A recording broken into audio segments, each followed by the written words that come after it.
masa? Bareedu matana? Waan nama sodaachiftarree.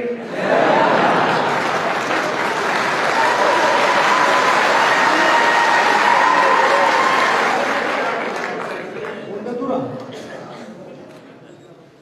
Rabbi guddaa wal nu taasisee hattuuf saamtuu ofirraa akka kaafnu beeksisee sagalee keenyaas qilleensa irratti akkasoo ta'e kalaqamuu turu godhee dhiiga obboleeyyan keenyaatti kalafachigee akkasoo ta'e gadiinnata mul'isaatu godhee biyya teenya kakuu keessatti ukkaanfame kaan irraa baqatee dhabame keessatti waan teenya waan oromiyaa waan harargee waan hawwatae simaa baloodhaan osoo hin ta'in afaan keenyaan bidamtoota osoo hin ta'in sabboontootaan wal bira teenye akka haasofnu qabda seensee irratti guddaadhaaf galanni haa ta'u alhamdulillah jedha.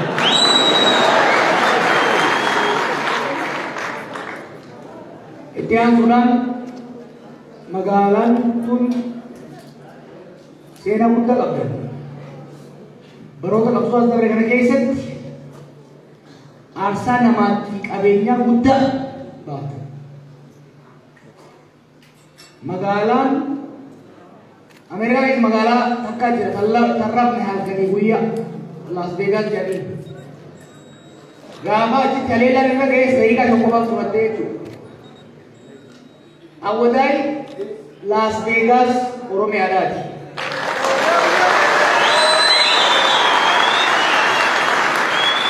Magaalaa dukkaannisii halkanii guyyaan cufamne haalata asaatti hiddummaa hin qabne. Sanunda obsitanii jimaa keessan diddanii abdiilee hamoommachiiftanii harka kannisiiftan wayna malaa buusan.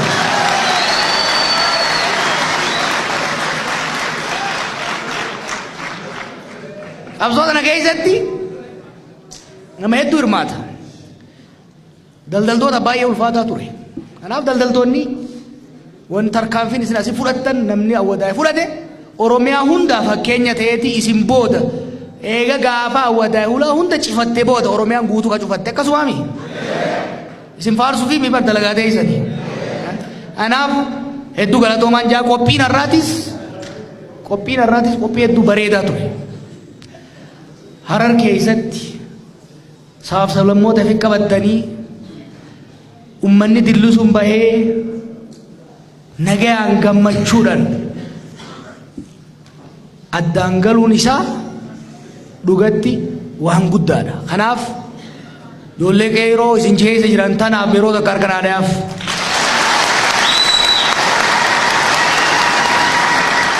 maaliif beeytu qeeroo tana innaa sodaa irraa qaban irraa maqaa balleessuudhaaf biyya ceeyti asiin achi guddisan cabsiti jechaa turan dhuga gaafa gabroonfataan mataarra nu taa'e mataa ofirraa buusuudhaaf mataa saaddanne isaanis haanne karallee cufne dukaana caccabsine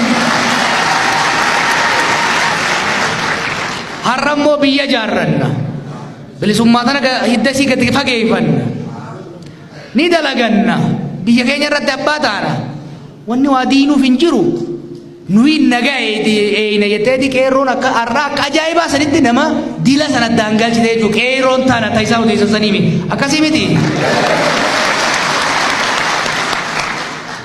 Qeerroon ba'aa irraa fuutu malee poolisiin Oromiyaa mootummaa keessa dura qabsootti kan uummakame yeroo daangaa irra nu deeman qonnaan bulaa fi milishaa keenya dura dhaabatee kan wareegame har'aas ummata kanaaf kabajaa kannanii ummata dhaggeeffatanii qeerroo kanaan harka wal qabatanii nagayeessuudhaan humna nageenyaa biyya kanaa hundaaf fakkeenyi guddaan poolisii Oromiyaati.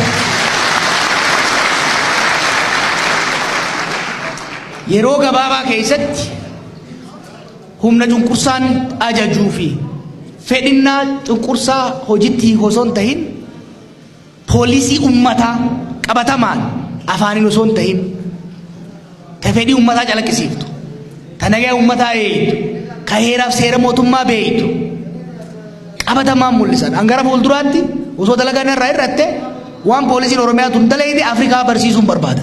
Afrikaa guutuu dhugaan isin hin jaa.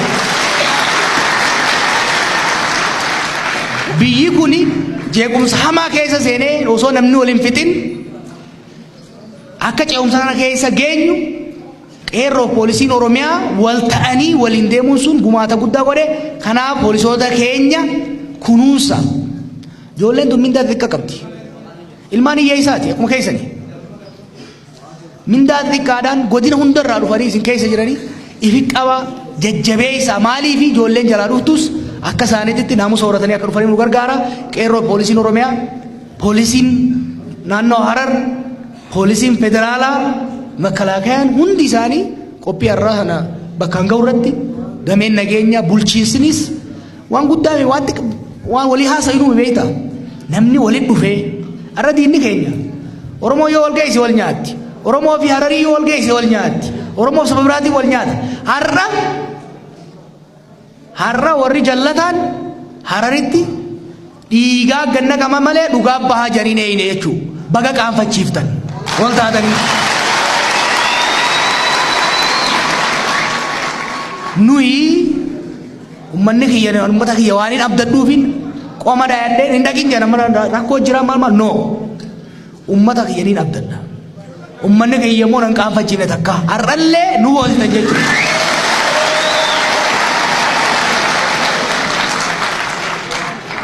itti aansuudhaan hawwataa magaalaa Jimaatiimi akkasii sanirraa haasooyina har'a.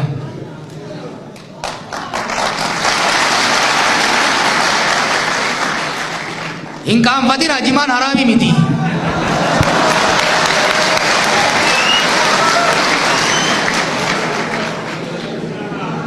أودا إسلا أوميشتي غندي مون أكا شكل فتير كم أوداني نما ركب تمالي زلا داري ني لينا ما تمدني مي أنا جمارة موتوماني سدوا جثا جرا نوتي سما تندي جرا كوجرا مريغونا مالف bara kana bunaol biya kana dolara ka fide jima bunaol ana moduman Ethiopia qaanfachuun qabdani jechu rabbi isni kanni hanga namni qabaw jirutti ittuma gurgurattanit irraa buufattanu mara kon jiru isin qofa miti moduma Ethiopia amma akka waraabeysaatti ta'u jirti waraabeysi foorarree osoo nyaatu bushaa osoo jiru nyaatee fita jedha doolara dila kan irraa argataati hanga amma maqaan dho'itu akka qaanitti deemtiin kanallee irra qabsooyina kabiraa ni beeytan waan jimaa kana hedduu irratti haasoo turre oomishni dabaluu qofa osoo hin tahin gatiin qonnaan bulaa keenyaaf daldalaa keenyaaf mootummaa keenyaaf galiin gahaan gahuudha qaba. maaliif shalaggiin amma qabutti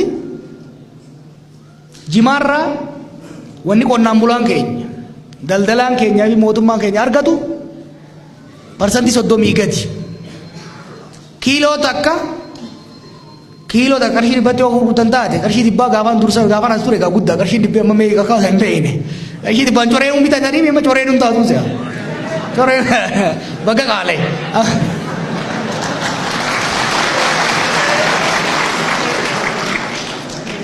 amma qarshii dhibbatti yoo waa gurgurtan yoo gurgurame dhumarratti jimaan jabuutii haa taatu Somaalitti qarshii 30 hirattan qonnaan bulaan daldalaan kajidduu kana deemu kajimaan irraa dha'u hundi qarshii 30 qofa 70 bikka biraa galu jira jechuudha.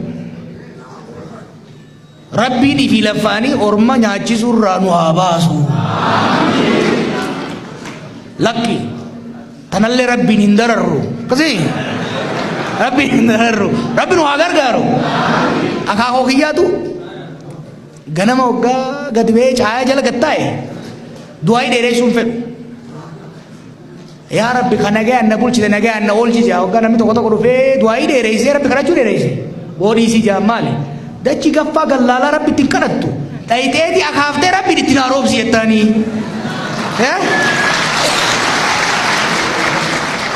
dachi gaffaa Rabbi gabbu'ee namaan qotu duraa kaafiiti akaafuun teeti itti roobsuun tarabbiiti jedhanii kajimaatii samma abbaa itti ta'uun teenya bu'aa irraa buufatuun teenya haraan ulaafisuunii fi jara kaanis gabaa oowwisuun immoo rabbiiti akkasii addaa qoodannu jechuudha. Kanaaf haala jimaata irrattis yaada wal jijjiirraa televizyiinis waan dabruuf waan mootummaanis dhaga'uu qabu waan oromiyaan taanis dhaga'uu qabdu waan awwadaa irraa nu himamuu qabaa jettan waa'ee bulchiinsaas xiqqoo xiqqoo irraa hojjetanii irraa ni mari'adha sirriitti waan feetan gaafadha rakkoo tokko hin jiru haniin danda'u anis irraa dubbadha warri bulchiinsaatis irraa dubbataa mariidha tuni yaaduma waliin bilcheeffachuudhaaf. Waan duraan gaafachuu qabnuu fi waan jechuu qabnu duraan si fixe duraan gaajoor maamman kun awwadaa kan dhiiroon irraanfate moo nu kana nuti hojjetin moo kam jennee sirraatti yaada deeffannee sirra qabna akkuma amma sirraa yaannee ati kan muraa gaawaan jennu kaashini ture itti fajanii akkasi gaafixxee jirta akkuma keetii kana gaa mootummaa naannoo Oromiyaatii fi mootummaa fidaa wannaan Abiyyi Ahmedillee biraa dhabnee guyyaa tokko isaanii awwadaa maqaa dhawullee dhagoo dhabnee irraa yaada akkasii isa irraa qabna akka magaalaa awwadaayitti qeeroon awwadaa goota jilbiifateeti.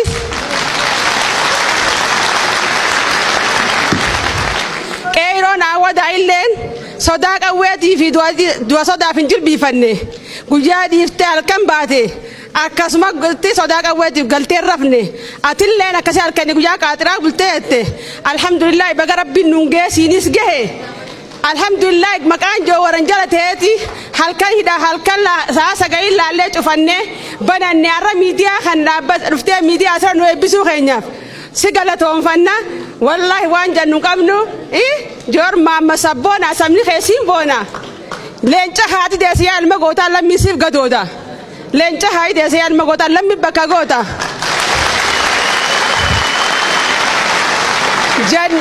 janneeti eegallee haadha joor maammat meeraa ashiita birraa Oromiyaa dhufee awwadaa jira jooharii akka joorsiyaanu goote lama yanneeniiti hedduu sirra qabnaa sittiin dheeressinu akkasuma bayii awwadaa irraa baatu galii awwadaa irraa galtu hunda ni beeyta ammaa dura ilaa mootummaa dargii irraa ilaa mootummaa wayyaalee irraa ilaa ammatti mootummaa awwadaa mirgaan harkanne arrarraa akka bakkaan geessuus ni beeyna akka waan sammurtii guutuus ni beeyna arraa booda jala deemtee arraa booda nuuf gootaa nu bira dhaabbattaa nu bira jirtaa abdii sirraa qabna rabbiin si haa gargaaru akka Oromiyaan guutuun bahaa dhihaa si gara deemtee muraada guutetti akkasumatti ammaa booda magaalaa awwadaa nu dagatina nu quba qabaadha qeeroo awwadaa fi hundaafuu galatoomaan jaanii akkasumatti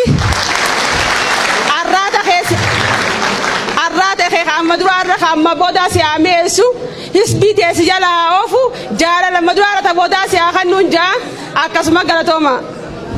Carraan afaan nu qasaniif galatoomaadha. Duraan dursee obbo Jawaar Mahaammadiin baganii fi karaa magaalaa gootaa magaalaa kabajamtuu qabsaa'otaa dhufteenna baga nagaan dhuftan. Itti aansuudhaan magaalaan teenya dhugaa dubbachuudhaaf hedduu si jaalatti. Atilleen hedduu magaalaa teenya jaalatti.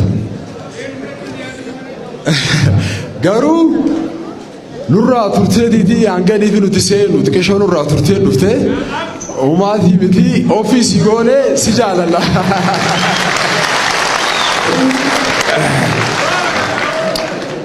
Kanatti aansee akka magaalaatti osoo hin ta'in gaafii akkuma biyyaatti gaafachuu barbaada. Qabxii sadii irratti gaafachuu barbaada. Tokkoffaa irratti wanti inni gaafachuu barbaade akka biyyattiitti jijjiirama amma dhufee jiru kana wajji wal qabatee jijjiiramni hoggaanii fi dhufe akkaataan nuti itti ilaalu yookaan akkaataan itti gimmidamuu qabu ikoonomiidhaan jeetiin amana. Saniif ikoonomiidhaan yoo inni fi halaallu taate hangas mara jijjiiramni ikoonomii keessatti argame hangas mara ni jira jeen amanu akka nama tokkotti. Kanaaf ikoonomiin jijjiirama tokkoof bu'uura biyyaati. Jijjiiramni tokko inni argame jedhamee hoggaa amanamu ikoonomii hojii jijjiiramuu danda'uu qaba. Saniif akka aktiivistii tokkootti akka inni fi aktiivistii tokkootti ikoonomiin biyyaa jijjiiramuu irratti hojiin hojjetamee hangas mara quubsaa ta'ee hin argamu. Saniif gama jijjiirama gama ikoonomiitiin fakkeenyaaf infileeshiniin biyya teenya tana keessatti guddoo jiruun biyya Ameerikaatti Itoophiyaa keessatti irra qaalii parsantii 16 moo 17 infleeshiniin kana jechuun biitti takka ol kaatee deemuun si akka jabaadhaa jechuu hin danda'amtu jechuudha. Gatii maallaqaa gabuutee jirti biyya teenya keessatti maalleenii vaaliyuu hin qabu. Garuu aktiivistoonni dhaga'ama qabdan hawaasni isin jala deema. Mootummaanis waan hawaasni je'eef tukuratii kan niti malee waan hawaasni quban qabne tukuratiin kan niti jeen amanuun. Saniif aktiivistoonni waa'ee ikoonoomii irratti ikoonomiin bu'uura biitti takka guddattee jijjiiramte jechuu qabnuun ikoonomiidhaan. Ikoonomii tanarratti hangas mara hojjettan jee hin amanu kanarratti maaliif hojjechuu dhabdanii wanti nu miidhaa jiru qaaloomina jireenyaati. Fakkeenyaan hafeenne daldala keessa waggaa 10 caalaan turee jira. Sababa infleeshinii yookaan qaaloomina jireenyaatti hojii ol qabatee sochiin ikoonomii almost duutee jirti. Guutuu biyyaa keessatti biyya teenya magaalaa osoo hin ta'in guutuu biyyaa keessatti silaanii fi maalleenii gatii hirkatee infleeshiniin gabuutee ikoonomiin biyyaa wal qixxaatii yaada joon qaba.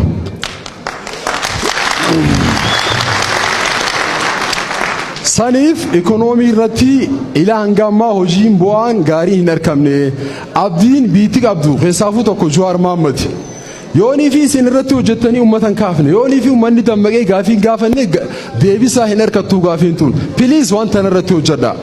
Hawaasni keenyoonni miidhamaa jiru qaaloomina jireenyaatiin ikoonomiidhaan miidhamaa jira. Biyya teenya tana keessatti beezikii neesesitiin hawaasni keenya ammallee hin arganne. Biyyoota beezikii neesesitii waan nyaatuu fi hawaasni mana jireenyaatii fi uffata rakkatu keessatti nuti manooriyaadhaa fi kondominiyeemii fi kana qabsaa'uun akka kiyyatti sirriin turre akka nama tokkootti.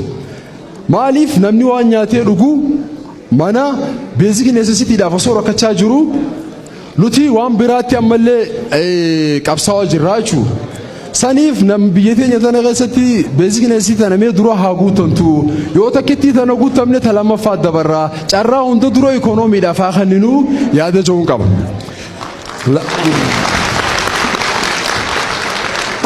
Lammaffaa irratti wanti inni nan kaasuu fadheenu buqqaatota qabachuu ol qabateeti. Namni buqqaa'uun akka biyya teenya tanatti faashina taatee jirti amma.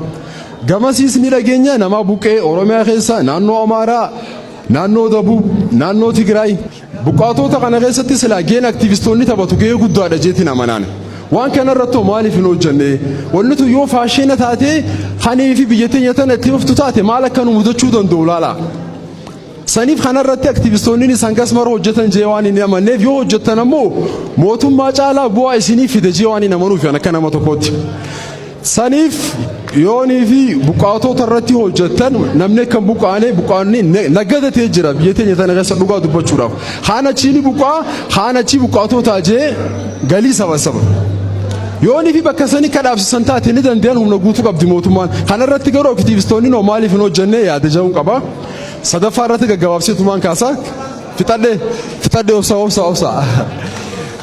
Sadaffaa irratti waa'ee sabaatii hojii ol qabatee biitii teenya tun akkatti waa ilaalaa jirru manzaraa sabummaatiin federaala keessatti yoonii fi sabni keenya piraayimini wanta ta'e bakka harkatee hanga yoom ija sabaatii waa ilaalaa biitii teenya tun.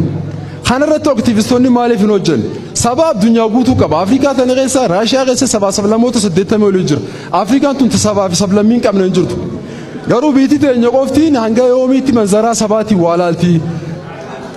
Saniif yaada kana joon qaba hawaasni yaada dheeressaa hin fakkaata dhiifama galatooma asumarratti hin dhabu. Gadaan ajaanii dura bu'aa qeeroo magaalaa Wadaay.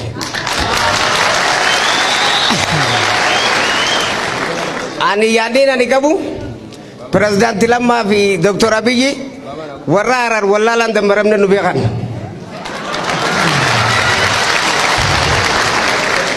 Atoo hawaasa Harargee yookiin uummata Wadaay ilaalcha akkam nuu qabdaanaan yaada qaba. Wanni kana kaasuu barbaadeef maali? Amma dura Amboo fi Wadaay hogguun dhufee miilaaniin keessa deemaa jettee turte.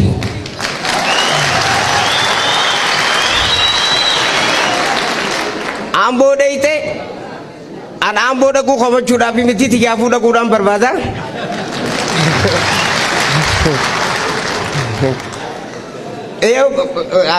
Achi dhayite Harargee amma dhufte malee nurraa turtee dhufteen baadha akkasii jaalannuu fi ilaalcha si qabnuun.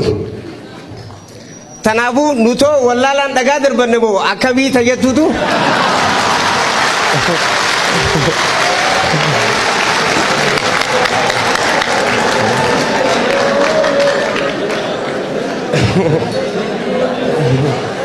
Kanatti aansuudhaan Jawaar Mohaammed jechuun abbaa qeerroo Oromiyaa guutuuti. Tanaafuu qeerroon teenya tadhumtees tama doydees akka abbaa taatee lolaati lolchiifteedhe. Kaduu islaa'u galiinsaa bilisummaadha. Warreen madaawe akka Oromiyaatti jijjiiramni guutuun akka Itoophiyaattu qeerroo teenyaan dhufe ni beekama. Arraan tana qeerroon jijjiiramni isiiraan dhufe dirree irratti hafti akka nama qabsoo abbaan qabne godhetti.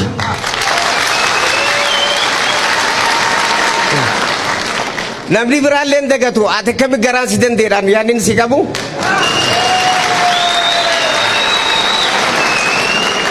Qeerroodhaan jijjiiramni dhufe manarra deemnee akka sadaqaatti qeerroo wallaanaa jira.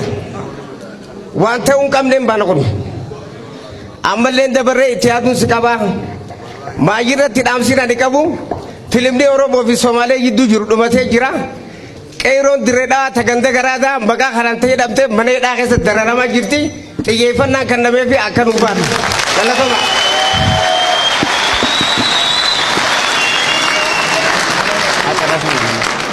Duraan dursee nageenyi Rabbi isin irratti haa jiraatu jecha waggaa baga nagayaan eebba OMN waggaa 5ffaatiin nu ga'e jecha akkasumas qabsaawaa caalu miira saba cunqurfamee dungoo saba Oromoo obbo Jawaar Mohaammed baga nagayaan wal agare.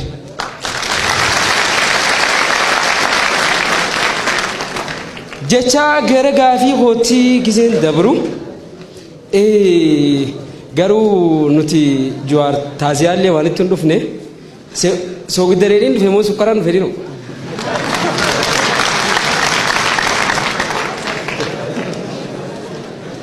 Industiriin Harargee lamaanii jimaa natti fakkaata. Keessattuu Harargee bahaatti keessaafuu magaalaa Awwadaayitti lubbuun namaatiis waa hundi jireenyi jimaa irratti hundaa'a. Fayyadamaan abbaa oomishaa hin taane garuu mootummaanis hoggu 99 itti iyyinuus nu dhagayuu hin dandeenye. Dhiiroo Jawaar Mohaammed nu dhagayaa laata?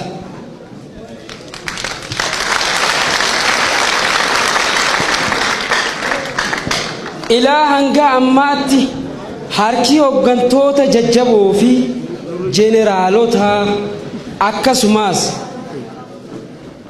akkasumas waan dila takka Awwadaa nyaachuutti jira.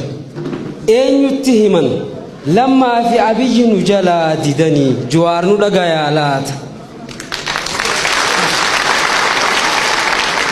Jijjiirama ja'an takkaatu hin dhageenye. Maal Harargeen lammiidhaa miti jijjiiramni isirratti hin geggeeffamu? Gabbu'aan ulaalaa tanaas.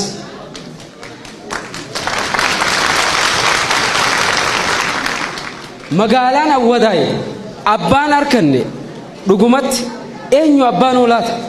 Dhiiroo Jawaar abbaatti ni godhaa dhufe?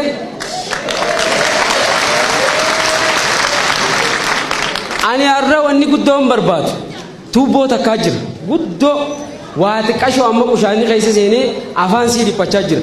Asii ilaa godina jirti innaa guddina sii miiliyoona isaan hojjetanii hin beeku. Tuubboon san godina irraan ol garagaltee waa qilleensarra baatu ulfina siinumaa agarra duyda irratti ilaa caffee jirti. Wallee Lammaa fi Abiyyiis tuubboo saniin liqimse. Dhiiroo akka michi keessa yoo jiraatan meenurraa laala. Tujjaara magaalaa teenyaa.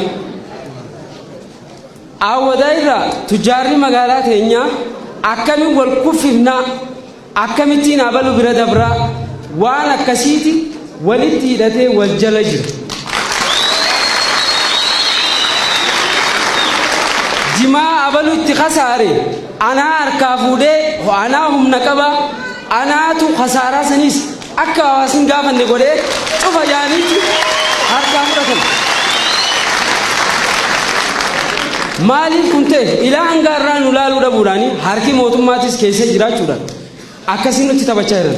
Magaalaa Hawwadaa irraa tujjaarri keenya fayyadameeti industirii faabrikaa bakka biroo deemaa dhaabaa jira.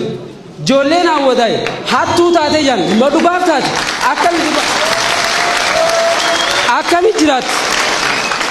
Ijoolleen Hawwadaa yoo hatu baate akkamitti jiraatti? Jimaa kanarraa jiraatti. Tujjaarri keenya yoo asitti mana daabboo tokko dhabuu baateef yoo ka'ee direedhaatti faabrikaa dhaabe Finfinnee faabrikaa dhaabe yoo Hawwadaa bu'aa buusu baate asuma nyaatee nurraa deeme ijoolleen tun duba maaliin jiraatti? Maaliif ati akkamitti jennaan? Ijoolleen Hawwadaa sagaagaltuu maarree jaanii haasawan waldayni dargaggoo yookaan bakki oolmee dargaggoo takka hin jiru magaalaa tana keessatti ajaa'iba isin taate. Ijoolleen jimaarra ooluu malee maal gootire? Mee waan isin gootu as kanna ijoolleen Hawwadaa badduudha jedhan ijoolleen Hawwadaa islaam akka jirtutti.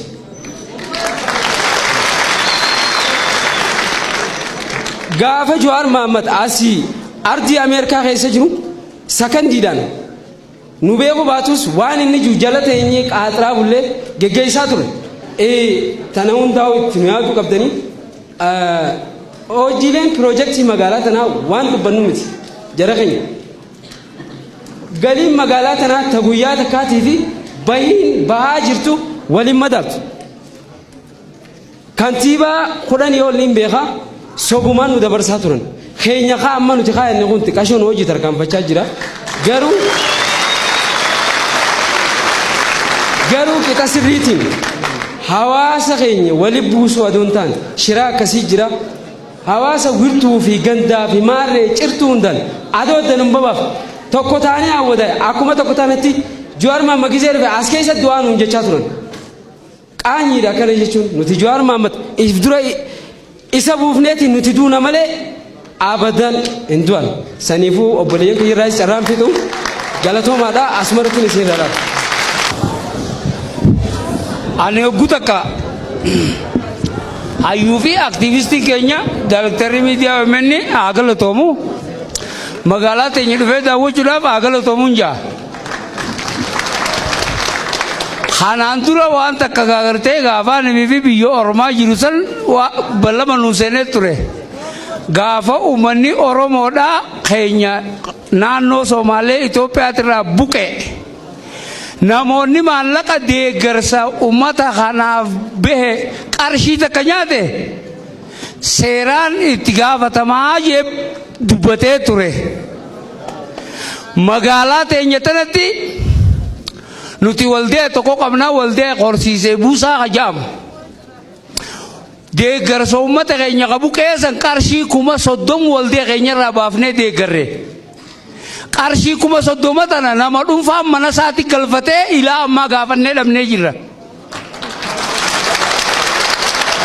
Kanaafuu qarshiin 30,000 kun namni nyaate akkaanii fi itti nu gaafatu qaama nu gaafatutti obbo Jawaaraa nuyi muhiin jechuu barbaade galatooma. Kabajamoo aktiivistii obbo Jawaar Mohaammed baga nagayaan magaalaa aduun hin dhiine dhuftee jechuu barbaada.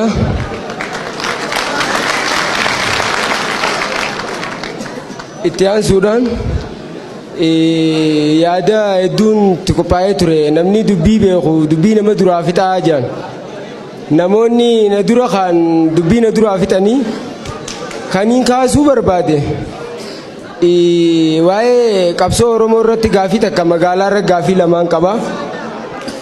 Qabsoo Oromoo tana akkuma biyyaattu yeroo sadii kallattiin qabsoo natti geeddaramte akka dhuunfaa kiyyaatti. Dhugaadha kanaan dura namoota amaanaa itti kennanne irratti amaanaa eegaa jala deemaa irratti hiiksaa turre. Kanaan booda bakka bakkatti gizee amaanaa irraa qoqonxoranii irraa nyaatan agarra. Warra amaanaa irraa nyaatu kanarratti obsuu garaanis nu dadhabee ammoo qaalii kee bira dabruunis nutti ulfaata. waan kanarratti silaa godina naannoo teenya tanatti keessattu bal'inaan amaanumaa namni irra keenye bakka angiyaan jiru jechuun ni danda'ama. Kanarratti yaadam barbaada. Itti aansee waa'ee godina Harargee Bahaarratti gaaffii takka qaba. Amma osoo galmi kun hin jiraanne nutiin kun caayaa takka jala walitti qabamnee taa'uu hin dandeenyu ture. Mee magaalaan godina Harargee Bahaa keessattuu uummata Harargee Bahaa tana walitti qabdee caayaa taatuuf magaalaa tami. Yoo magaalaa Awwadaay taate waa'ee magaalaa Awwadaay ta'uu isii sanirra nuu mirkanaa'u. San ta'uu baannaan yoo magaalaa Hararii jenne gabbaanuu poolisii biraa jira. Yoonii fi magaalaan tuni dhugaadha ODP'n naannoo Hararii keessallee ni jirti. Akka godinaattis ni jirti. ODP'n tun lama moo takka? Yoo takka taate godinni kun naannoo tana bulchamoo godinaatu naannoo tana bulchaanis addaan nu ba'uu dadhabdee itti aansee maaliin jechuu barbaade waa'ee kana yeroo hedduu kaasaa turre waan kana akka waan hayyama namni itti fudhatee jiruuti. Qulqullina magaalaa Awwadaay irratti gaaffii takka kaasuu barbaade. Fakkeenyaaf magaalaan Awwadaay maallaqni isii keessaa galu garaabaa magaalaa keessa buutoo ijoolkite. Maaliif magaalaan tun qulqullaa'uu dadhabde? Magaalaa Awwadaay bajanni yooniin seellee bajanni barana bee miiliyoona 80 wayii jaan wanni baatii 3 guutamees miiliyoona 80 wayii. Duba magaalaan tun akkamii booyiidhaan ajaadhaan dhukkubaan dhumna?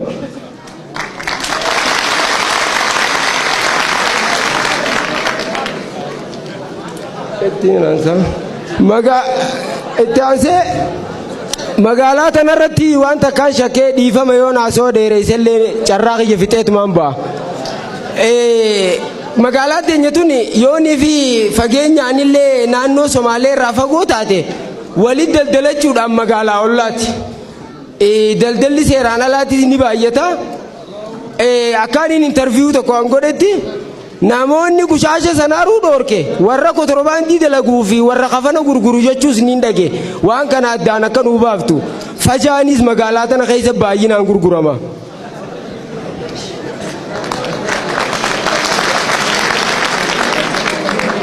Itti aansee amma fakkeenyaaf nuti wiirtuu baadiyyaa irraa dhufne jireenya magaalaatii fi wiirtuun baadiyyaa kun xiqqashoo waliis ni danqaa. Imaammanni magaalaan baafatte bu'aa inni nuu qaburra miidhaa isaatiirra guddoo. Magaalaan tuni yoo lafa barbaadde malee nuyi irratti hanqina guddaa qabdi. Fakkeenyaaf yoo fudhatte nuti uummata qotee bulu.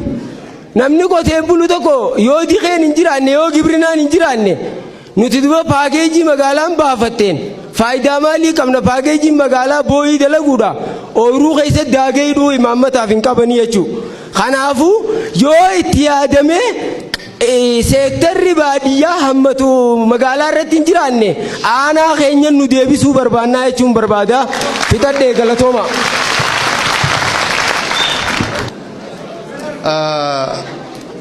Gaafin duraa waliin jechuu barbaadu akkuma godina Harargee Bahaatti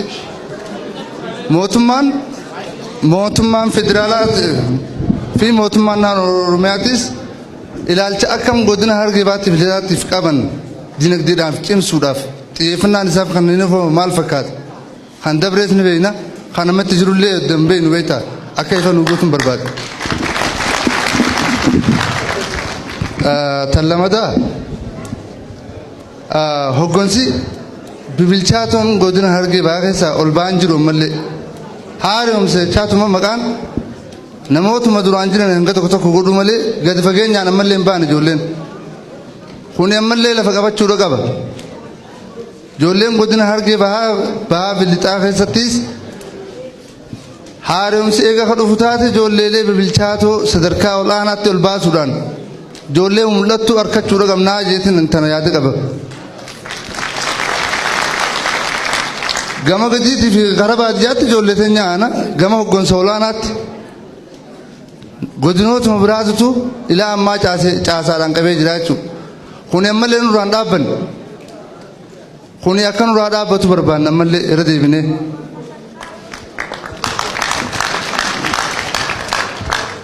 Gara magaalaa Awwadaatti yeroon deebi'u shira xaxameetu jira Awwadaa keessa. Dinagdee irrattis nageenya irrattis. Warreen akka dinagdeedhaan hin dagaagine magaalaan tun sadarkaan illee hin fooyyooyne godina irra taa'ee nurra dalagu jiru jira.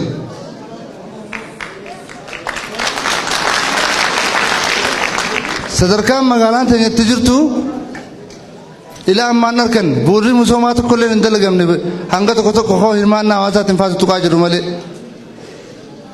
Sadarkaan isii tun akkam fooyyooyne warri barbaadu godina irra jira jechuudha. Warra daataa magaalaa tanaa nama kun 12 galchu. Akkas sadarkaan isin hin fooyyooyneef baajata federaalaa gadi lakkifamneef. Yoo harkaa akka guddatu taate wanni isaa irra taa'anii nyaatan ni dhaban jechuudha caffeedhaan hoogganamti. Kunis gadi fageenyaan irratti dalagamee akka hatattamaan deebiin nu deebitu barbaannaa jechuudha.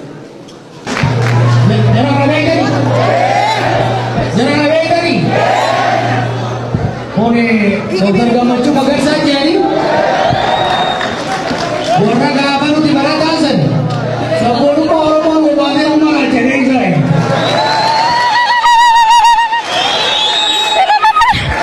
Beekumsi isaa keessatti kan eeguudha jaa yookaan kun hagadaa.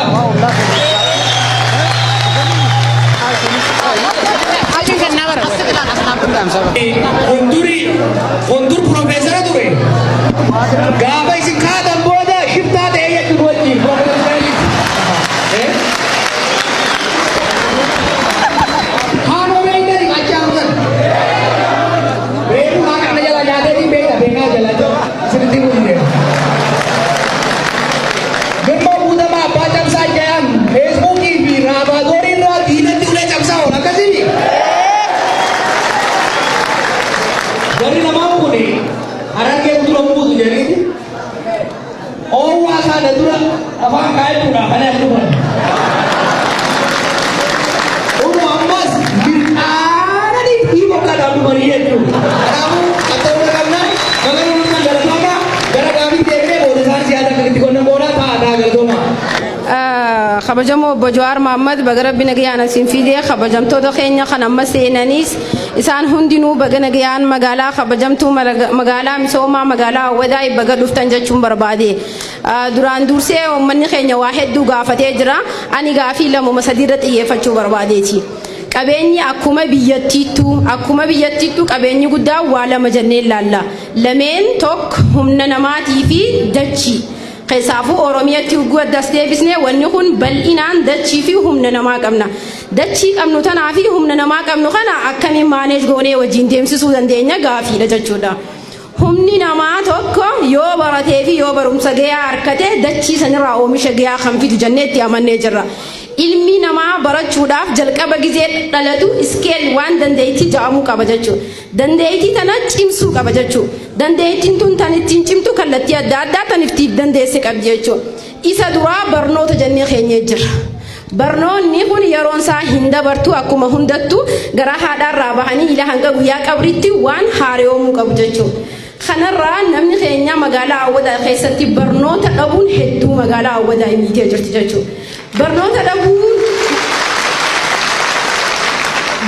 dhabuu hoggaan jee nam 2-3-4 yuunivarsiitii dhaqee giraajuweet godhee kan deemu jechuun miti jechuudha. Yeroo nama maal gaafachuu jirtu jennaan namni biddeena irra buusuu fi namni dachii akaafullee nama barate yoo ta'e tirfaammaa ta'uu danda'a jechuudha.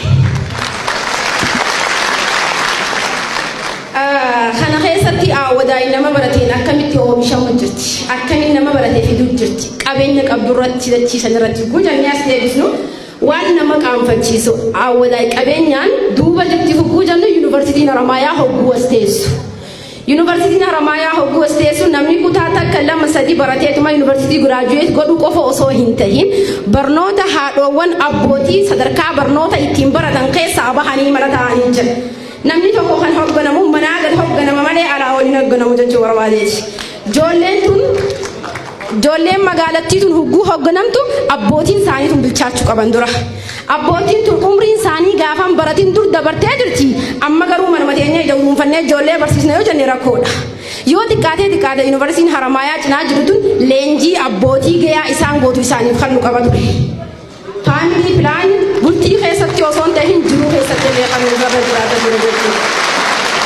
Waan nama saalfachiisu keessaa yuunivarsiitiin Haramaayaa as taa'ee waan kana kaase gochaan duraan Jawaar wajjin haasa'u deemu jarroota yuunivarsiitiin nuti jina waan seeneef irratti kana kaasee kan lamuutiin deebi'a jechuudha. Misoomaan beekumsaan deeggarsaan waan akka magaalaa tanaa fi tana keessatti tarkaanfii kiiloomeetira 6 hin guunne keessatti waan akka isii godhee hin jiru jechuudha. Dargaggoonni magaalaa Awwadaa irra guddaan jimaan xumfamee jira jennee jira. Iddoon bashannanaa qaban jennee jira. Iddoon bashannanaa kan kaabaa fi kibba jiru, kan dhiyaa fi bahaa jiru, kan biyya alaa jiru, kan biyya fedhe jiru. Haramaayaa yuunivarsiitii keessatti taa'ee hafuura osoo baafachuu jiru Awwadaa maaliif carraa Haramaayaa yuunivarsiitii irraa dhabe?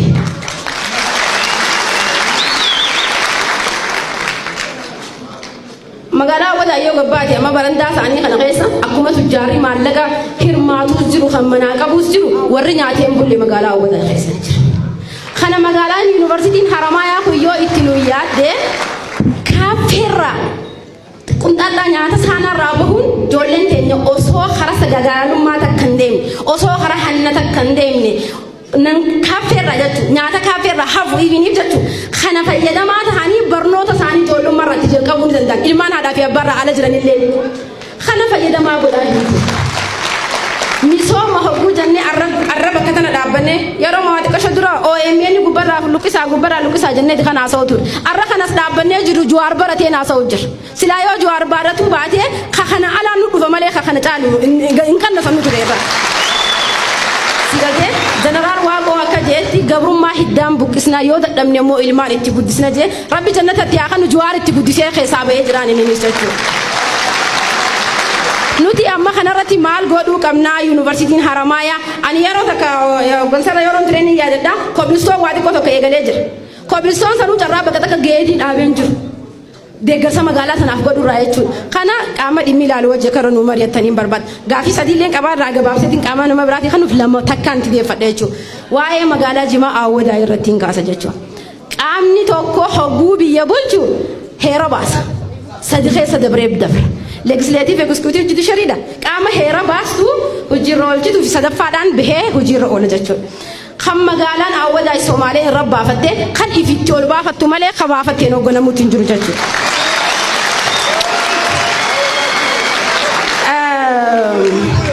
Kan ittiin baafattee jiru hogganamuutti hin jiru. Abbaan tokko silaa heera itti baase waan irra baase beeka abbaan baase.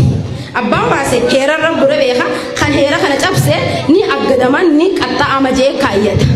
Waan si ajaa'ibsiisa. Magaalaan teenya heera dhabuurraa keessatti haati teenyaa fi abbaan keenyaa asii fuudhanii magaalaa Direedawaa tana Jimaa geessan Soojiit bira. Achirra dhaabbatee tiifii isaatii Jimaa fuudhee jarri kun yoo qarshii kumatti illee bitan haasawaa achi keessan godhan ichi keessaa godhanitti qarshii 25 siiftaa siitoo baatuchi kaayyatu. Heera eenyuti? Kun heera eenyuti? Heera kara deemaan gattaa'aan mirqaanaan kan mirqaaniin tumee magaalaa teenya irratti ittiin bulu jira. Qabeenya keenya qabnu keessaa dachiidha jenne dachiin akkas deebisee magaalaa Awwadaa keessaa qabeenyi sii guddaan maali? Jimaa. Yeroo takka obbo Jawaar akka kaasetti yeroo Jaafarali dividendii waa'ee waldayaa irratti kaasee ture yeroo takka. Dividendii waldeenii san jaarame dividendii san yeroo waa xiqqoo keessatti maal ta'uu akka ture asiin godhu namatti ulfaata jechuudha. Waa'ee waldee Hassan inni kaasisan maal akka jeeni beektaa? Nama tokko kombolchaa wajjirratti haasa'aa ture. Mucaan sun maal jee fakkeenya abbaan kiyyaa fi ummaan tiyyanii dalan jee taphisa. Ambiyyaanarraa hin qabee isaan kana gargaara malee kophee waggaa guutuu itti deemsisuu bitachuu hin danda'an jee. Halkanii guyyaa garuu hurkaa soogidda fakkaatte kan irraa guutu jala kanarra. Amma yeroo san xiinxalaan siyaasaa waan kana halkan guutuu itti bulee waan nama gaddisiisu hin rafniyaan. Halkan san guutuu laaluu bira kutee sagalatti waraabeetiin ture waan Jaafar Ali san kaase. Wanni keessa kiyya jiru osoo namiidhaa jiru beekumsiin Jaafar Ali irraa harkadhe sun ilaa amma mataa kiyya dhukkubsaa jira jechuudha. Gabareen keenya meeqaa kophee uffatee deemuu jira. Gizii as dhuftee foon kiiloo nyaachuu dadhabee foon ruubuta kan nyaatee afaan rigatee jaajila kana uumaan nyaannee gala. Silaa qabeenyi inni huguu ooyiruu dheetu amma yoo laalte lafeen isaatu huguu ni akaafu akka waan cinaachi walitti dhaabbanne lafeen isaa qulqullaa akkana dhaabbatee hoggu wanni inni dalaguu fi wanni inni nyaatu waliin kana maaliif turfa bu'aa qabaachuu dadhabe heera abbaan karaa deemu hundi itti baafachuu jira jechuudha. Jaartii abbumaan manaa bulcha warri gandaa hundi gisee bulcha jaartii taati jaartii hin taate qabeenya irraa fayyadamaa hin taane mukarraa fayyadamnee jee warri awwadaa waa wannaa miti qabeenya hanga mukarraan fayyadamu muka dhiisiiti quncee mukaa san warri awwadaa irraa fayyadamaa hin jiru hanga mukarra qunceen irraa kaatu san warri awwadaa irraa fayyadamaa hin jiru jechuudha. Dhimmi kun waddee dandahamuun jaaramee nuti rasaasni keenya wanni hundi keenya qabeenya keenya jechuudha. Qabeenya keenya guddaan nuti ammaan harkaa qabnu magaalaa Awwadaa dargaggoo magaalaa Awwadaa takka humni isiin qabdee barattee dhuftus jimaa kanaami waldii anjaaramaa jaama dargaggoodhaaf fakkeenya abbaan isaa isa rakkatee didi sa'a qabu gurguree yuunivarsiitii giraajuweetii isa goosisee dhufe gaafa yuunivarsiitii irraa inni dhufu waldii maallaqa fudhadhu jaan parsantii 20 qabsiisiiti parsantii 20 kanniiti 8 fudhadhu jaan parsantii 20 tana eessaafi akka ilaalchaa fi labsi imaaxaa kan hin beekutti jechuudha. Akka achirratti hujimaata waajjira imaaxaa keessa jirutti jechuudha namni tokko kara waldiyaatti jaaramuudhaaf parsantii 20 san mootummaan patoo parsantii illee yoo kenneef abbummaan itti dhagahu jechuudha. Abbummaan akka itti dhagahamuu fi 20 san gaasisiisa. 20 kana ijoolleen tun eessaa hafittu gaafatte 20 tuni akka imaaxaan jaarmee isaatitti magaalaan qabeenya qabdu ilaalama. Qabeenyi magaalaan qabdu fakkeenyaaf amma bakka biraatti albuuda fa'aa waan akkana yoo jenne albuuda san yeroo irra jaaramaniiti irraa wayyaawan eega wayyaawan imaaxaa jiddu jireessa irraa tahan imaaxaa jiddu jireessa irraa guutahanii parsantii maallaqa kaayachuu danda'an eega dandeehame imaaxaa guddatti irraa fiiga. Qabeenyi magaalaa Awwadaa amma jimaadha jenne jimaan qaama dandeehe qofa awwaldee amma 50 irraan kaaneen to'atame jiraataan ijoolleen lafaa ol kaa'uun maal haa gootu moobaayilii kiisha namaatti yatuu malee galatooma.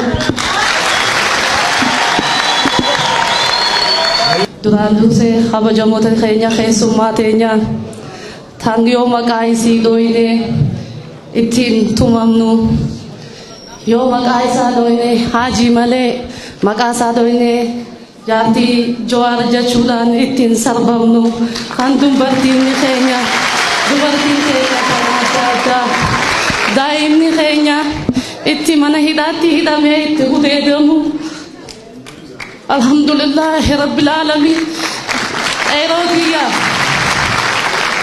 Eerootiya ta magaalaa Awwadaa qabsoo guyyaa irraa kana arguudhaaf meeqaantamii biyyee hojii wal keessa laaqamee jira. Guyyaa irraa kana silaa harkanii lamada qabrii keessa deebi'anii irraan galatoomfadhaa bakka jiranii Rabbi jannataa kennuufi. Alhamdulillahi Rabbil Alamin. Ija teenya dura dhaabbattee si harkinaa sin seene. Hidumatti malee keessaa iskeel gabbisaa isin hundaa'u sagalee teessan dhaga'uudhaan TV keenya meeqaantamii caccabe meeqaantamiitu hidhame meeqaantamiitu arraantana sammuu isaa keessatti miira adda addaatiin miidhamee jira.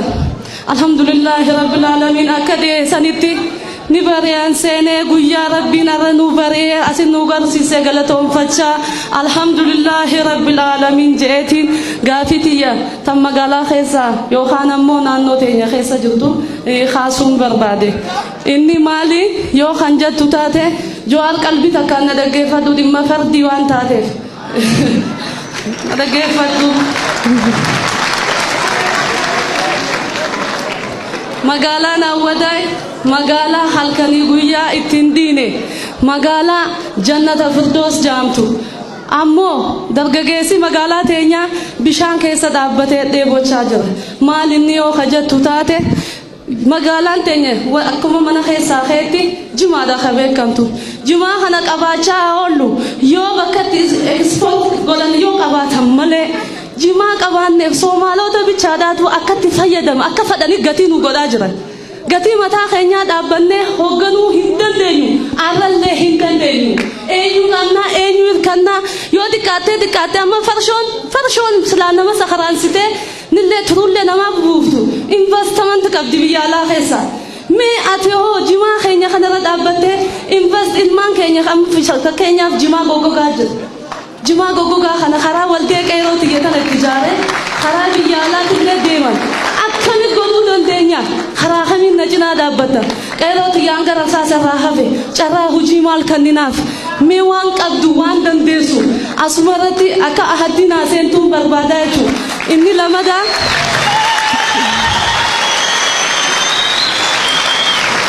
Inni lamadaa maali dhimma magaalaa teenyaatiin siima.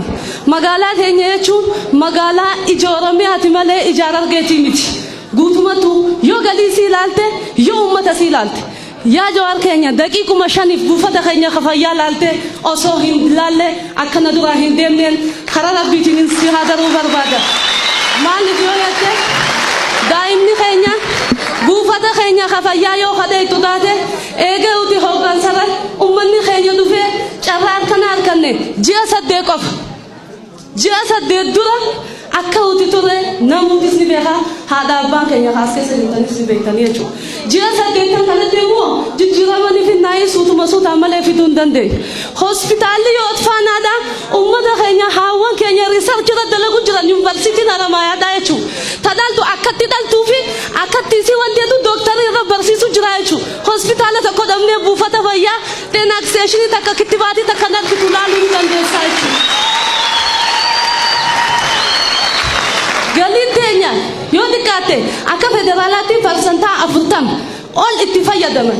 Mee parsantaa sanirraa awwadaa'if mootummaan federaalaa maal godhu jira qabeenya keenya sanirraa? Maal godhu jira? Maal nu godhu jira? Wanti takka lafaa sin qabnuuti. Harargeen lafa hin qabu lafa bal'oo irratti hojjennu hin qabu. Fandi ala addaatillee taa'alaa nu dhuftee qeerroo xiyya kana ijaartee jijjiirama fidduus hin qabu. Liqii jaan liqiin uummata dargaggoo 13,000 oliif miliyoona takkaa fi tuqaa 8 bichaa kan nu jechuun waldee 2-3 malee godhuu hin danda'u jechuudha. Dhibba adda addaati jira magaalaa Awwadaa keessa. Rakkoo adda addaati jira. Yeroo ammaa kana keessa ummanni keenya yookaan dargaggeeyyiin keenya ilmaa keenya bulchiinsa keessa jira jaaniiti ijaan nu eegaa jiran. Maalirra dhaabbanneetiti ijoollee keenya tana ijaarran mee maal qabna? Hoggansi gubbaarraa yoo ka'ee jijjiirama guddaa nuuf fidee malee yoo nu gargaare malee bulchiinsi mataa Awwadaa waan takka jijjiirama fiduu hin danda'u. Hogodina caffeen lammaan Abiy akkasitti wajjin jijjiiramni magaalaa Awwadaa dhufa. Yoo xiqqaate nama 100,000 oli hoo mana barumsaa keenya laalii jechuudha. Si ajaa'ibsiisa. Waa hedduu keessa dabare. Takka qabeenya dinagdee uummata ammoo maaliif karaa sadarkaa aatti nu guddisuu didanii tunis na ajaa'ibsiiftee jechuudha. Maaliif karaa Awwadaa karaa sadarkaa tokkoffaatti ol hin dabarre? Maaltu nu dhorke? Rakkoo nuti qabnu maali? Ammallee haaromsa san keessa jiraachuun keenya na shakkisiisa. Rakkoo Awwadaa keenya hanganaa miti. Arkite irra istaadiyoomni guutuun san yoo xiqqaate namni sabni biroo seena malee Awwadaa. Ijoollee Awwadaa nama 12 miti. Awwadaa nama 12 miti. Awwadaa nama 90 oli. Nama 100. Kanaafuu mootummaan keenya kan Oromiyaa takkarra lamas himachuu jirra ni beekanii qoriinu nyaattu tana jalaa yoo harka qabaatan malee hatattamatti nu kaasee keessaawuu yeroo ammaa tana keessa lakkoofsi manaatii fi uummataa gaggeeffamee waan jiruuf qixa sirriitti uummanni keenya nu lakkaa'ame fandi adda addaa hasilaa dargaggeenyi keenya haawwan keenya dubartoonni keenya irraa fayyadamnu akka nu fayyadamsee carraa keenya akka amata 27 irra dabarratti akka amma nu miine haquma qabnu gubbatti akka carraa ilmaan keenya akka nu gargaartuun si gaafadha galatoomi alhamdulillah.